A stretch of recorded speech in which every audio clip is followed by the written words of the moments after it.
Halo, apa kabar kalian semua? Ketemu lagi di JSP Production. Hari ini gue bikin podcast lagi mengenai pertanyaan-pertanyaan temen-temen Mas Bro. Nah, pertama ada yang nanyain tentang gear nih, dari Martin CHBD. Kalau R15 V2 pakai gear 1445 gimana Gan? V2 nya ini V2 R15 yang pertama kali launching atau yang terakhir keluar nih, ya kan? Soalnya asumsi orang Indonesia beda-beda. Basically kalau disebutin R15 V2 itu yang pertama kali launching di Indonesia, itu R15 pertama yang ada di Indonesia ya. Nah oke, R15 V2 ini berarti orinya itu pakai 47/15. 47 dibagi 15 itu 3,133. Oke, kalau di sini Mas Bro bilang 1445 itu gimana? Ya jawaban gue nggak rekomen, karena kenapa? Itu menurunkan gear standar. Jujur tidak diperkenankan untuk menurunkan gear standar.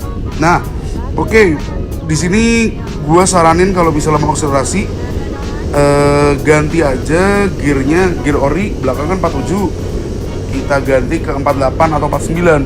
Tapi kalau pengen top speed, gear depan itu orinya 15 diganti ke 16.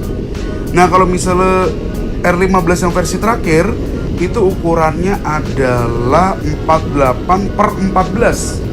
Nah 48/14. Kalau misalnya Mas Bro bilang 1445 gimana?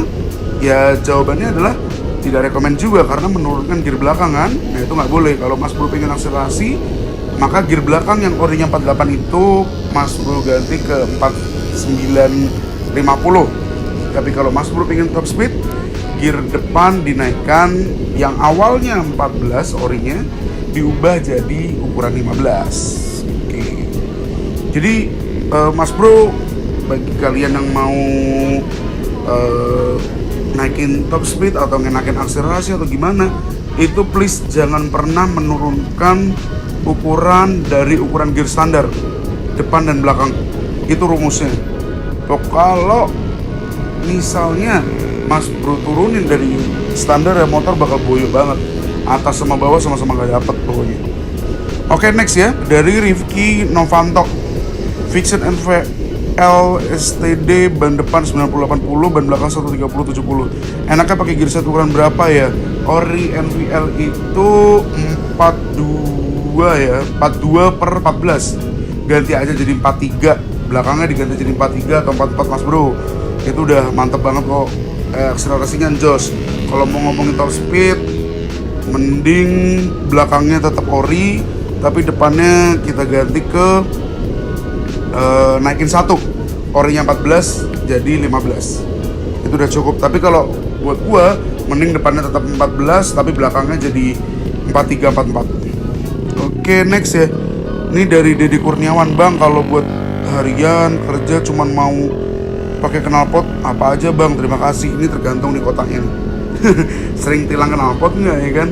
Yang gue takut cuman itu sih, mau lu knalpotnya racing tapi adem. Wah, kalau di Jakarta tuh sekarang udah mulai beberapa orang kena sih, hoki-hokian juga sih tuh, random. Kalau gue bilang sih, ya kalau emang beneran harian banget yang motor capek, ya mending jangan pakai knalpot racing sih, takut berpotensi ketilang doang. Ya kalau misalnya kalian mau pakai knalpot racing, ya bisa aja, banyak sih. Dari R9 itu ada, cuman harganya mahal banget. CLD type performance mungkin ada nggak ya? Oh nggak ada. Untuk NMAX rata-rata mahal juga sih bro, Mas Bro. Rata-rata mahal kalau buat NMAX yang adem ya, NMAX adem. Tuh, gua rekomenin sih yang nggak gimana-gimana ya, itu dari Proliner. Yang untuk NMAX harga emang mahal sih, 1 komaan atau 2 komaan gue lupa. Tapi adem, enak buat harian. Ya setidaknya nggak ganggu tetangga sama warga sekitar lah, intinya itu aja. Tapi kalau yang harganya di sekitaran di bawah 1 juta, gue nggak tahu. Mas Bro mampir aja coba ke Knalpot Lovers di grup Facebook. Nah di situ mungkin ada knalpot second Proliner kan lumayan tuh jadinya. Gue nggak bisa rekomenin kalau di bawah 1 juta tuh apa ya, gue bingung yang adem. Kalau di bawah 1 juta paling worth it CLD jujur, cuman termasuk berisik kalau buat gue. Oke, next ya. Nah ini ada Dava Muhammad Akbar, Mas NMAX yang udah purple, roller yang cocok berapa gram, per gede berapa RPM, maksudnya per gede tuh per CVT ya, terus per sentri berapa RPM, dan kalau udah purple prefer pakai bobokan atau bebasan, mohon ilmunya mas. Oke, by the way kalau dari gua roller pakai ukuran 10 atau 11, udah nggak usah diseling, nggak usah di 10 11 udah putusin aja, pengen 10 atau 11 rata. Nah terus per gede pakai 1500 aja, itu udah paling cocok buat rider gede, rider kecil, yang pengen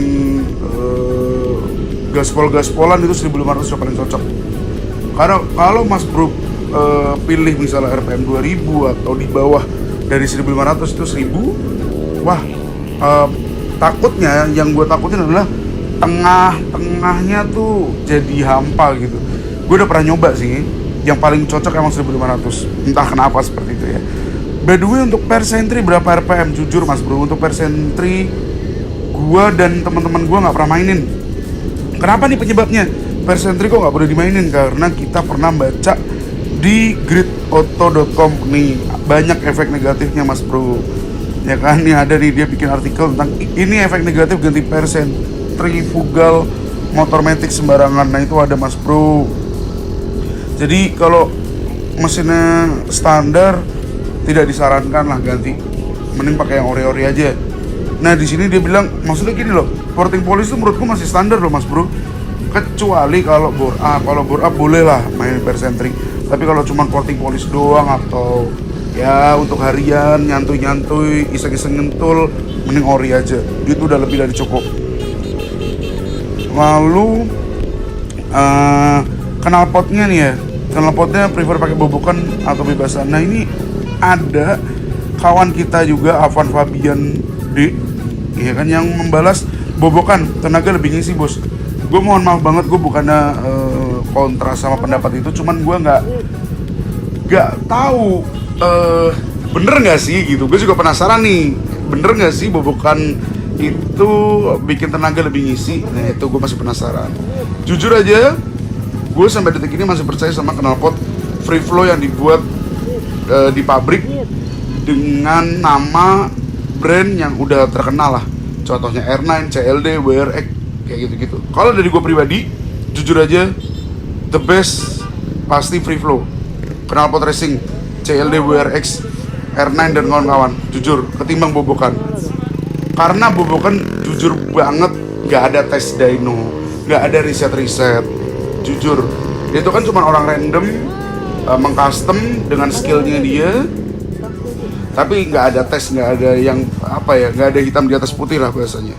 Tapi kalau mas bro mau pakai bobokan, mas Avan Fabian D merasa itu bahwa lebih bagus daripada free flow, oke nggak apa-apa, gue terima juga. Gue juga mau nyoba jujur aja, karena selama ini gue nggak pernah nyoba, dan teman-teman gue yang nyoba nih, mereka bilang, waduh, jadi ngempos, waduh, jadi feel-nya banyak lah.